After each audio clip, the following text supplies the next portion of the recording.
I'm going to be an expert in military tactics by the end of this mini-series. Yep.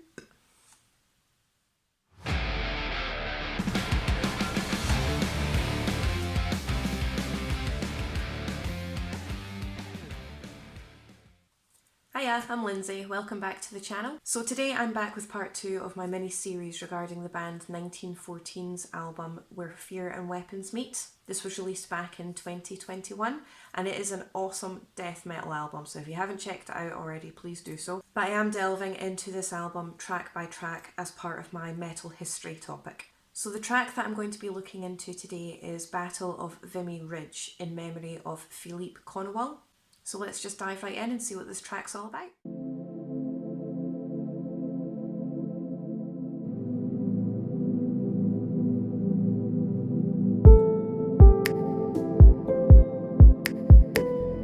So the Battle of Vimy Ridge itself was carried out between the 9th and the 12th of April 1917. So at the time, Canada's external affairs were governed by the UK. So if the UK declared war, Canada would automatically follow suit. Now by 1917, the First World War had already been raging on for a good 2.5 years, and the Battle of the Western Front in particular was a bit of a stalemate. So the Western Front basically ran from the coast of Belgium all the way down to the border of Switzerland, and it was kind of like a zigzaggy border that spanned over 1,000 kilometres.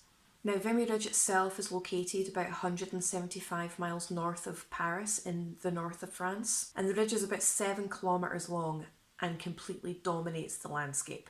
The two highest points of this ridge in particular is Hill 145 and what's known as the Pimple, which was a wooden German fortification that was heavily defended and heavily armed. Now this location, this ridge in particular, fell into German control early in 1914 and they maintained control of the area for a good couple of years into the war. Now the Germans had heavily fortified the area with very intricate trench systems, various different machine gun nests and heavy artillery. Hundreds upon thousands of Allied troops fell between 1914 and 1916 trying to reclaim the area.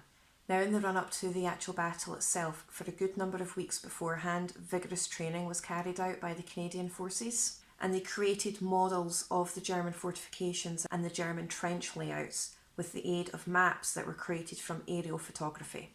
Now normally the maps were kept to the officers only, but in this particular battle a copy of the map was actually given to each member of the infantry, so they knew the exact layout of the area and knew exactly where to go and exactly what was expected of them. Now the plan was that there would be a moving wall of heavy artillery that would completely bombard the German forces, that would move forward every 3 minutes, that would then allow the infantry to catch up from behind, and this would allow the infantry to cross no man's land after they've emerged from the tunnels that they dug safely. Now, as well as a vigorously planned out attack and the heavy artillery, they actually had the use of new technology at the time, which was the 106 fuse, which basically meant that when the artillery shot their shells, they would explode on impact, which would then destroy the heavy layers of barbed wire, whereas before they would bury themselves into the ground and then explode, which would basically just create a hole in the ground and it wouldn't touch the barbed wire at all. Now getting rid of the barbed wire would mean that the infantry had an easier time getting to the German forces. So for the first time in history, all 4 divisions of the Canadian Expeditionary Force, which I'm going to refer to as the CEF just because it's easier, fought together. Some 15,000 troops stormed the ridge. There was countless tales of personal sacrifice regarding this battle, which brings us on to the involvement of Philippe Conwell.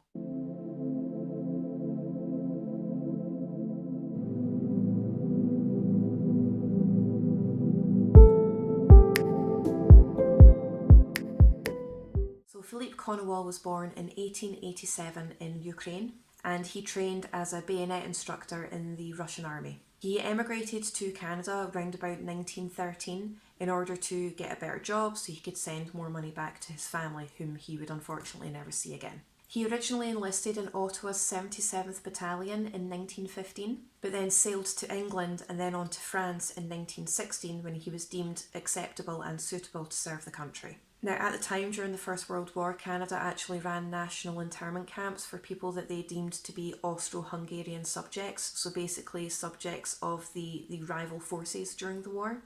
Conowal managed to get away with this. He was actually classed as Russian, and Russia were allies at the time, purely because his family farm was on the right side of the riverbanks, which served as a border between the Russian Empire and the Austro-Hungarian Empire. So his family farm was on Russian territory, so therefore he was viewed as an ally.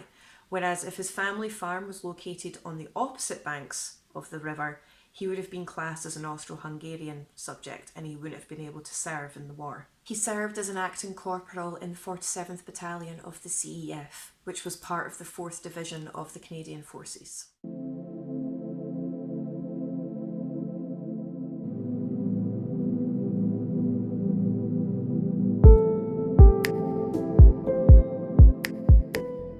So the start of the battle for Vimy Ridge started on the 9th of April 1917 at 5:30 a.m.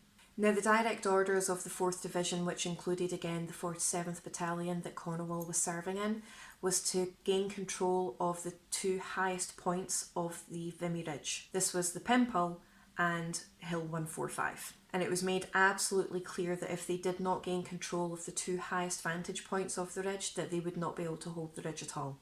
Now, unfortunately, the previous artillery bombardment didn't actually damage enough of these two areas. They didn't take out the machine gun nests as planned, and they didn't kill as many Germans as they wanted either. Furthermore, the 4th Division actually lost contact with the moving artillery wall, which meant that the Germans easily gunned them down and thousands were killed. Now, because the troops had been gunned down because they lost contact with the moving artillery wall, no information got fed back to the commander, so nobody had any idea what was going on. It wasn't until the following day, on the 10th of April 1917, that the reserves for the 47th Battalion were brought in after the initial battalion had been gunned down by the Germans, and they managed to gain control of the Pimple in snowy conditions. 2 days later, they managed to gain control of Hill 145. This caused the Germans to retreat from the area until about 3 kilometres away. It is the Battle of Vimy Ridge that is considered a defining moment in Canadian military history. But the victory came at a terrible price, with over 10,000 Canadian soldiers either killed or wounded in action. In 1936, the Vimy War Memorial was unveiled on Hill 145 to serve as a poignant reminder of all of those troops that had been lost in France and never recovered. So how does this relate to the track in question here? Well, there's various references throughout the lyrics to everything that I've spoken about in today's video. This track is from the point of view of Philippe Conwell himself. He does refer to the 47th Battalion that he served in as my battalion, and the direct orders that the troops received about following the lieutenant, and if he dies, follow your corporal, and don't lose contact with your fellow next to you. That is the direct orders that the troops received that have been used in the lyrics. So yeah, that was a very quick overview, a very generalised overview of the battle itself, Philippe Conowal. And if you check his story out, because he was actually awarded the Victoria Cross just a couple of months later for his bravery in a different battle, where he was actually shot in the head and single-handedly killed 16 people with his bare hands. So go and check out this absolute tank of a man. His story is really quite fascinating. Once again, I'll link all of my sources in the description box below. It was a very generalised overview of what the track is actually about, but if you want to check out all of the history behind this particular track, you can check out my sources down below. If you could like, share, subscribe, comment down below what you think. Check out the album if you haven't already done so. It is an absolute classic death metal album. Thank you so much for watching, I really do appreciate it, and I'll see you in my next video.